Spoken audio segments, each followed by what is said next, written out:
they were subsequently interviewed by us, the whole sample of 113. What is interesting, I really don't want to get into too much of the technicalities here, but what's interesting is that all of these variables are about things that happened in the follow-up period.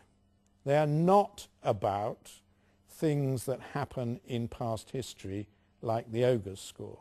So what they are, this is the offender's own assessment of obstacles to going straight at fourth interview. This is our assessment of the employment situation at the third interview.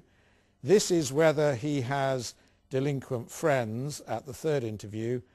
And this is a rather curious one where he expresses very overconfident attitudes such as I am totally sure of myself, I never back down in face of trouble, I am a suitable candidate for going on The Apprentice, or whatever.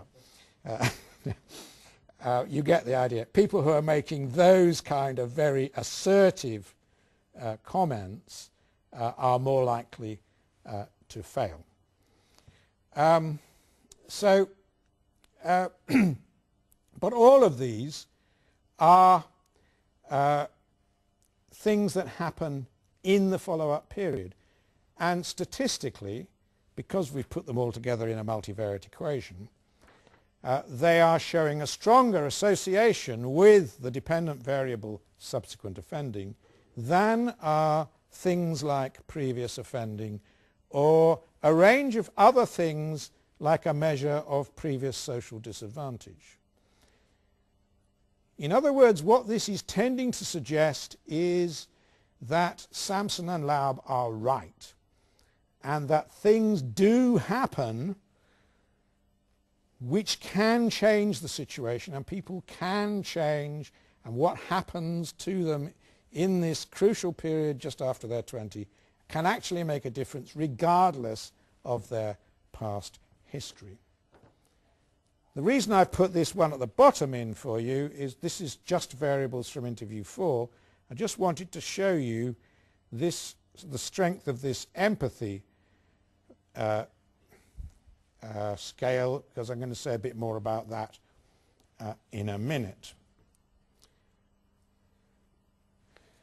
I mentioned in the previous one that you can see the strongest variable is the offender's own assessment of obstacles to going straight. Statistically, that's the strongest.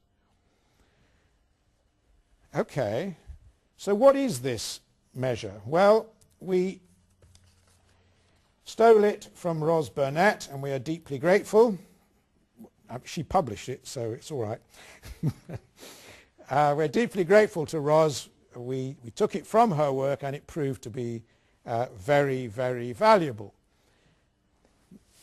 Just a simple list of factors, and people were asked to say, here are a list of things that other people in your sort of situation have found problematic in the past. How many of these seem to you at this moment to be problematic in terms of going straight? We then played statistical games in terms of the kinds of things that psychologists do, and we have several psychologists in our team, to make sure that things were holding together in terms of statistical reliability. The ones with an asterisk are the ones that held together best as a scale. So these are the ones, these 6 items with an asterisk are the only ones that we put into the final scale that you've just seen in the other thing. As it happens, there are 6 of the most frequent 7. But what's also interesting is that they're a nice mixture. There's lack of money, and lots of them mention that. There's opportunity for easy money, lots of them mention that. There's need for excitement and relieving boredom. I was surprised how strongly that continued to come through. People continually talk about the buzz of offending. Lack of work, taking drugs, and the area where I live, which was particularly associated with the problem of mates, because as you'll see in a minute, what happens is that just as Mark Waugh in the criminological literature predicted, what you tend to get is a conflict between the pressures of mates towards criminality and the pressures of a girlfriend away from criminality. And where I live tends to be where I have mates, and these mates are pressurizing me towards criminality. I mentioned the empathy scale, and the empathy scale was a very, very simple 3-point scale. I was stunned that it comes through as strongly as it does, and you'll see in a minute it comes through even more strongly in the self-report. But theoretically it makes an awful lot of sense. It's about whether I care about other people or not. And what is really interesting is that in terms of these outcome variables, this was not at all important at the beginning of the study, but it grew in importance as time went on. In other words, it differentiated those who were stopping or trying to stop and those who weren't. Those who were trying to stop were much more likely to express empathetic attitudes than those who were not trying to stop. So there's a very interesting theoretical link up there with having regard to other people. Right, moving on from official offending to self-reported offending. This is self-reported offending at interview 1, when there was nobody who had nothing, by definition there was nobody who had nothing in the previous 12 months. This was self-reported offending at interview 4 with the same people. This is restricted to people who were interviewed at 4 and weren't in prison the whole time between 3 and 4. So we're down to 71 people. But you can see that two things have happened if you compare the right-hand graph with the left-hand graph.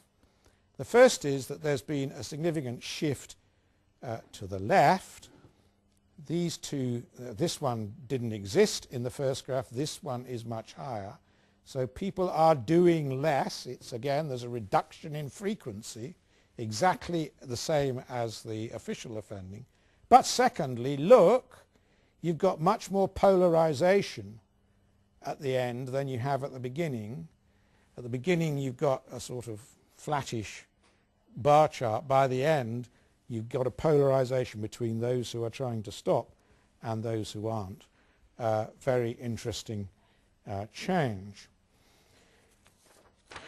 So what is our best guess as to the things that predict low self-report at interview 4? Well, I really wouldn't be astonished, but there it is again, this very high statistical probability of obstacles. These offenders, they're quite shrewd. They know what is an obstacle, and they really do know what is likely to stop them going straight.